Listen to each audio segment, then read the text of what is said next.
মিজানুর রহমান লিখেছেন নাইমার নিকট মাকে নিয়ে কিছু শুনতে। মাকে নিয়ে আমার মা হচ্ছে অনেক শক্তিশালী একজন নারী, অনেক শক্তিশালী। আমি কোনোদিন এরকম দেখি নাই। আমার বাবার দায়িত্ব পালন করেছে মা, মায়ের দায়িত্ব পালন করেছে মা, নানির দায়িত্ব পালন করেছে মা, মামার দায়িত্ব পালন করেছে মা, মামির দায়িত্ব পালন করেছে মা, ফুফাফুফির দায়িত্ব পালন করেছে মা, খালাখালুর দায়িত্ব পালন করেছে মা। মানে মা ছাড়া হচ্ছে দুনিয়ার যত আত্মীয় স্বজন থাকার কথা, হ্যাঁ, সবার দায়িত্ব আমার মা একা পালন করেছে। মানে আমার সব আত্মীয় আমার মা।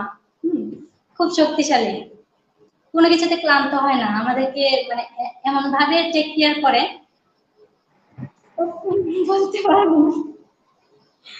মানে খুবই powerful woman I have ever seen.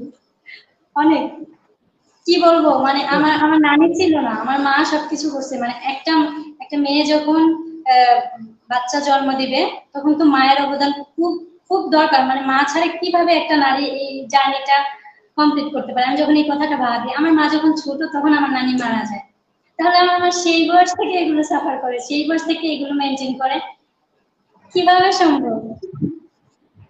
মানে বড় হয়েছে মা ছাড়া, তারপর বাচ্চা হয়েছে মা ছাড়া, এখন না আমার মার কত বয়স হয়ে গেছে মা ছাড়া।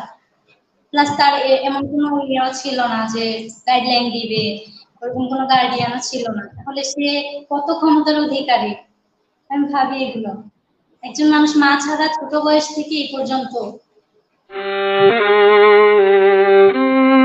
আসলে এমনটা হয়ে যায়, আল্লাহ তাআলা যারা জগতের মা রয়েছেন তাদেরকে ওইভাবে একটা ঐশ্বরিক শক্তি দিয়ে পাঠান, যেখানে অন্য পৃথিবীর যত শক্তি রয়েছে অশুভ শক্তিগুলো আসলে ভিড়ার কোনো সুযোগ থাকে না।